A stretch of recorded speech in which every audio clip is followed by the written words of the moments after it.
کیا کیا؟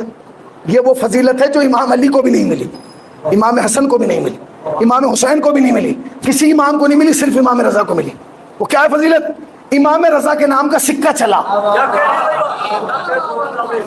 امام رضا کے نام کا سکہ چلا، اور سکہ اپنوں نے نہیں چلایا، سکہ دشمن نے چلایا۔ اس سکے پہ لکھا تھا الرضا من آل محمد، وہ رضا جو آل محمد میں سے۔ آپ مشہد جاتے ہیں سکہ لاتے ہیں بھائی، مشہد جاتے ہیں کارڈ پہ سکہ، کس نے دیکھا ہے وہ سکہ؟ کس نے دیکھا ہے؟ ذرا ہاتھ اٹھائے بھائی۔ سکہ کارڈ پہ لگا ہوا آتا ہے، نجف سے نہیں آتا، کربلا سے نہیں آتا، سامرا سے نہیں آتا، کازمین سے نہیں آتا۔ سکہ کہاں سے آتا ہے؟ کیونکہ جس کا چلا ہے اس کا آ رہا ہے، سکہ چلا۔ اس نے کہا یہ کیا کیا؟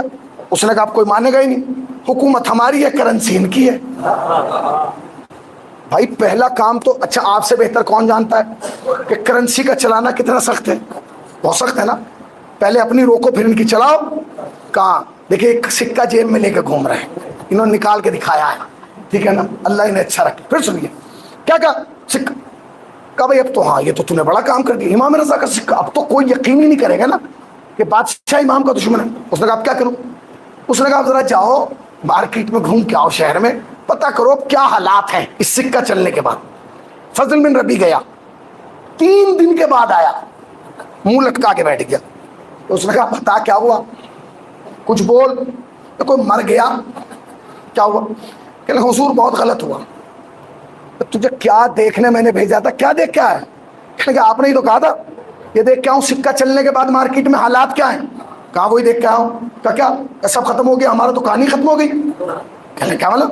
کہنے کہ حضور آپ جائیے مارکیٹ میں، آپ کو پتہ چلے گا ماحول بالکل بدل چکا ہے۔ کیا؟ کہنے کہ پہلے حکومت کا سکہ تھا، اب سکے کی حکومت ہے۔ تمہارے سننے پہ سلام ہے، تمہاری خاموشی پہ سلام ہے، کیسے کیسے سن رہے ہو۔ پھر سنو، پہلے حکومت کا سکہ تھا، اب اس نے کہا کیا کہہ رہا ہے؟ پہلے حکومت کا سکہ، اب سکے۔ انہوں نے سنیے جو میں دیکھ کے آیا ہوں وہ سنیے۔ کیا پہلے کے معاملات اور اب کے معاملات بالکل بدل چکے ہیں۔ ہو کیا رہا ہے؟ کہ بھائی ہوتا کیا، جب کوئی مشتری، کوئی گاہک کسی دکان پہ جاتا ہے نا سامان لینے، تو پہلے دکاندار یہ پوچھتا ہے کس کا سکہ لایا ہے، حکومت کا یا امامت کا؟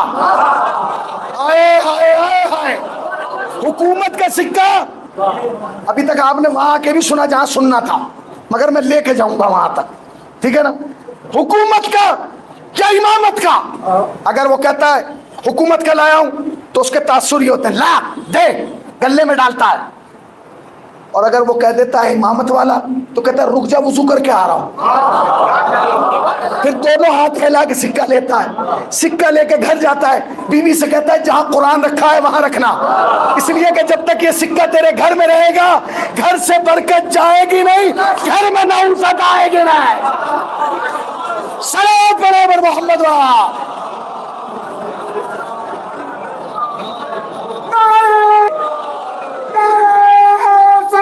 سخت ہے، تھوڑی سی توجہ دے لے، 10 منٹ 10 سے 15 منٹ میں لسٹ ختم کر دوں، تھوڑی سی اپنی طاقت کو جمع کریں تاکہ میری بات آپ تک پہنچے۔ کہ بھائی ماحول بالکل بدل گیا۔ کہ اس کے بعد کیا ہوتا ہے؟ کہ وہ وہاں رکھوا کے آتا ہے گھر میں، پھر آتا ہے اور پھر ہاتھ جوڑ کے کہتا ہے بھائی پوری دکان میں کوئی سامان اس سکے کے برابر نہیں۔ پھر ہاتھ جوڑ کے کہتا ہے سکہ مجھے دے دیا، دکان حاضر ہے، جو چاہے لے جا۔ اس نے کہا بھیا اگر ایسا ہوا تو مارکیٹ تو لوٹ جائے گی، لوگ ایک سکہ دے کے ساری مارکیٹ لوٹ کے لے جائیں گے۔ اس نے کہا تو ان علی والوں کا مزاج سمجھا ہی نہیں، میں تجھے یہی تو بتانا چاہتا ہوں یہ علی والے لوٹنے کے عادی نہیں ہیں، یہ لٹانے کے عادی ہیں۔ پھر سب بدل چکا ہے، ہمارے یہاں 5 کا سکہ 5 کا سامان، 10 کا سکہ 10 کا سامان، 20 کا سکہ۔ امام رضا والے کے تو سکے کی بات ہی الگ ہے۔ اس نے کہا پھر کیا ہوگا؟ کہنے لگے یہ سکہ روک لے ورنہ جو حکومت چل رہی ہے نا سب ختم۔ آج سکہ ان کا ہے، کل کو تخت پہ بھی یہی ہوگا۔ اب اس کا بھی بہترین تجربہ آپ سے زیادہ کسی کو نہیں ہے، سکہ چلانا اور چلا کے روکنا۔ بھائی سکہ چلانا چلا کے روکنا. آپ سے زیادہ تجربہ کسی کو ہے؟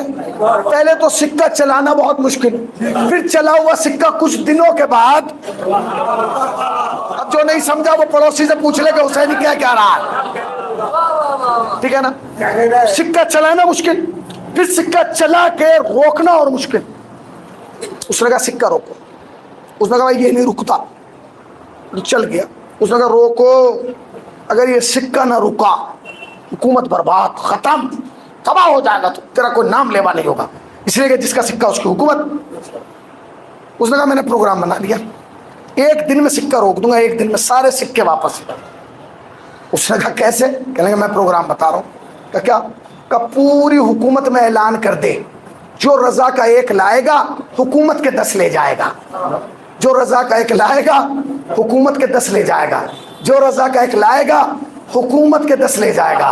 فضل بن ربیع نے کہا اب مجھے تیری عقل سمجھ میں آ گئی, جو کام رضا کرنا چاہتے ہیں وہ انہیں کرنے کی ضرورت نہیں ہے, تو خود کر رہا ہے. کہ کیا؟ کہ جب تو اپنے سکے 10 دے گا, رضا کا 1 لے گا, قوم کے ہر بچے کو پتہ چل جائے گا حکومت کے 10 اور امامت کا 1 برابر ہے.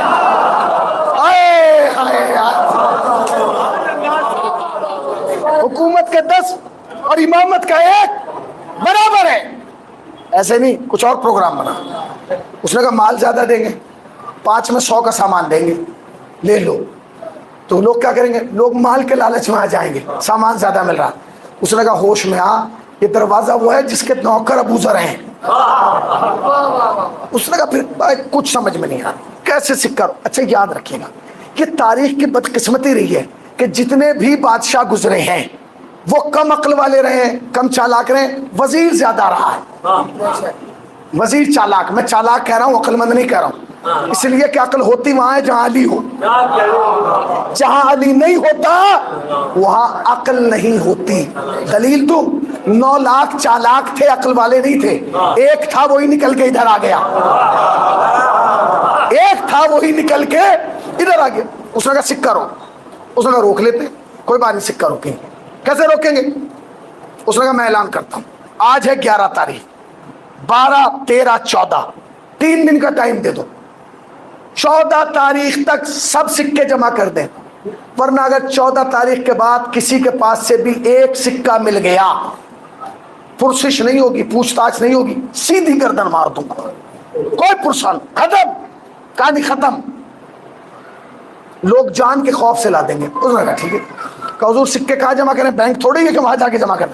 کہنے کہ ہر چوراہے پہ سپاہی بٹھا دو تشت لے کے, لوگ لائیں گے تشت میں سکے رکھ دیں گے. اس نے کہا ٹھیک ہے.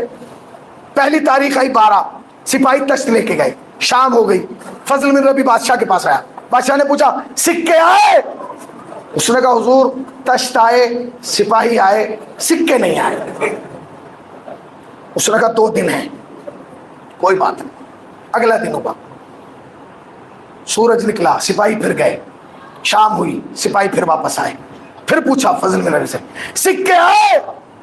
اس نے کہا حضور آج سپاہی آئے, نہ تشت آئے نہ سکے آئے. ارے اس نے کہا گھبرانی, کل کا دن اور, کل آ جائیں گے سب کے, ابھی سب خوف زدہ ہیں, کیا کریں سوچ رہے ہیں. تیسرا دن ہوا, پھر بادشاہ نے پوچھا آج سکے آئے؟ اس نے کہا حضور کیا سناؤں, نہ سکے آئے نہ تشت آئے نہ سپاہی آئے. اس نے کہا اب یہ ٹینشن ہے, رضا سکے بھی لے گیا, سپاہی بھی لے گیا. بس سکہ گیا کام, مارکیٹ میں سکہ نہیں, دکان میں سکہ نہیں, گلے میں سکہ نہیں, تجوری میں سکہ نہیں, پاس میں سکہ نہیں, پرس میں سکہ نہیں, والیٹ میں سکہ. سکے کہاں ہیں؟ سکے جمع تو ہوئے مگر حکومت والے کے پاس نہیں, سکے والے کے پاس. سارے لوگوں نے سکے جمع کیے اور امام رضا کے پاس لے, مولا یہ رکھیے. امام نے کہا ہمیں ضرورت نہیں. کہنے کہ ضرورت ہمیں بھی نہیں ہے. کہ کیوں؟ کئی ہمیں جمع کرنے تھے مگر ہم نے اسے نہیں دیے, ہم آپ کو دے رہے ہیں. امام نے کہا مجھے کیوں دے رہے ہو؟ کہ اس لیے تاکہ فدق کا کچھ تو واپس آئے.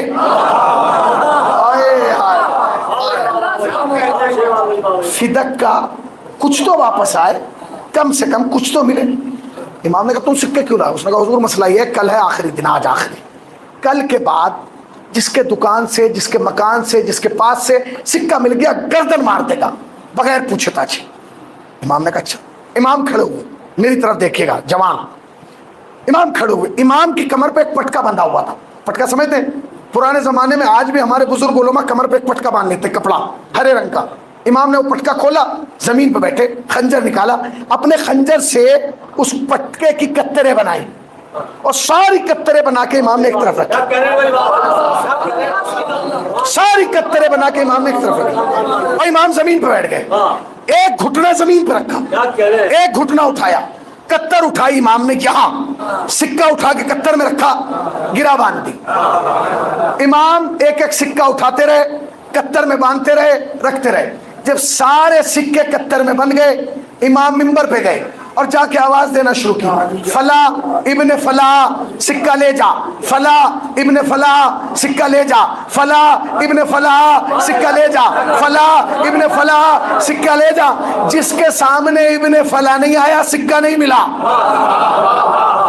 جس کے سامنے ابن فلاں نہیں آیا سکہ نہیں ملا. سب کے ہاتھ میں سکے، سب کو سکہ مل گیا، سب کھڑے ہو گئے. امام منبر پہ کھڑے، کہا سکہ کہاں ہے؟ انہوں نے کہا کتر میں. کتر کہاں ہے؟ کہا ہاتھ میں.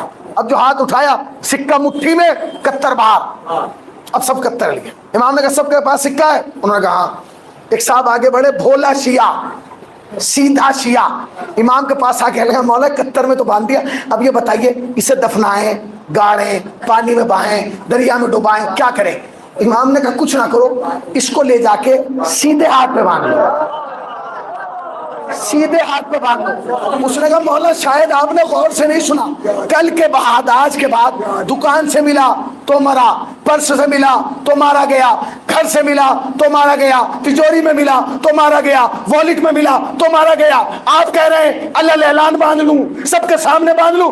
امام نے کہا ہم تجھے یہی تو بتا رہے ہیں، یاد رکھ آج سے لے کر قیامت تک جو سکہ بھی ہم سے منسوب ہو کے تمہارے بازو پہ بن جائے گا، امام ضامن ہو جائے گا.